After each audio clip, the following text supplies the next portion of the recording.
सन्तोष मिश्रा। उहाँ त भगवान भन्दा नि माथि नै मान्नु पर्यो। हामीले नानी यस्तो होला भनेर सोचेकै होइन। सबै डराइसकेको थियौँ हामी। यहाँ आउँदासम्म नि उभिएर हिँड्ने खाने त्यस्तो केही उसको केही क्षमता नै थिएन नि। अहिले त फेरि स्कुल जान सुरु गर्यो। पहिलाको जस्तै राम्रो बोल्न खान हिँड्न सबै नर्मल भइसक्यो। 100 मा 99% नर्मलै छ अब त। जमुना माझी। मेरो स्याङ्जा जिल्ला घर भिरकोट नगरपालिका 1 जगतपुर। उनलाई पहिला त नर्मलै थियो नानी। स्कुल जाने आउने गर्दा गर्दै खुट्टा दुख्यो भन्दा बिस्तारै बोल्न खान सबै हामीलाई चिन्न सबै छोडिसकेको थियो। हजुर अहिले त राम्रो छ, नर्मल छ। स्याङ्जा अनि त्यसपछि स्याङ्जाबाट फेरि उसमा देखाएको चितवनमा अनि फेरि चितवनमा त्यहाँ देखाउँदै 2 महिना औषधि खुवायौँ।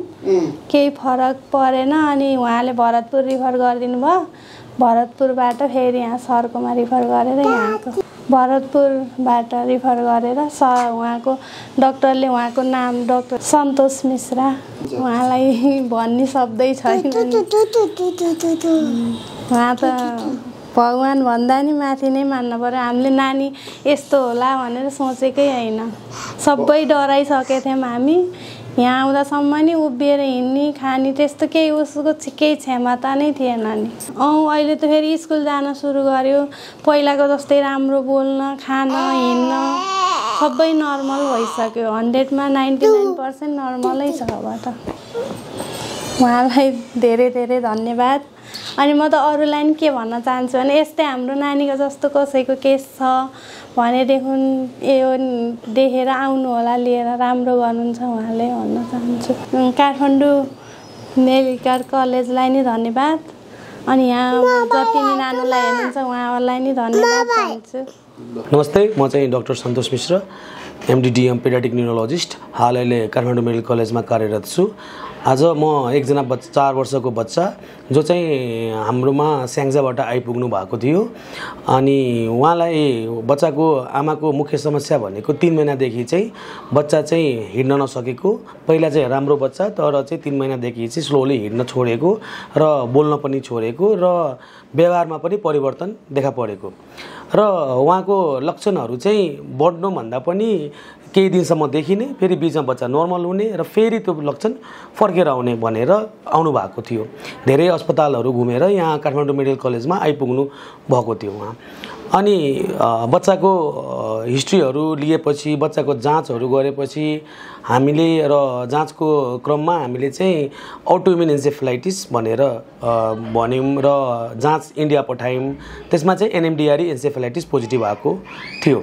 सोही क्रममा हामीले चाहिँ मिथाइलप्रेडनिसोलोन इन्जेक्सनबाट सुरु गरेका थियौँ। अब बुझाउनु पर्दाखेरि चाहिँ अटोइम्युन एन्सेफेलाइटिस के हो? अटोइम्युन एन्सेफेलाइटिस भनेको शरीरको आफ्नै परीक्षात्मक कुराहरू जुन चाहिँले शरीरलाई अरू रोगहरूबाट बचाउने हुन्छ। सोहीले गल्तीले आफ्नै शरीरको मस्तिष्कको स्नायुहरूमा कोशिकाहरूमा चाहिँ हानि पुर्याउने जान्छ, जसले गर्दाखेरि चाहिँ त्यहाँ चाहिँ सोइलिङ हुने, सुजन हुने, सुन्निने अवस्था हुने हुन्छ। त्यसले गर्दाखेरि बच्चामा धेरै लक्षणहरू हुने हुन्छ।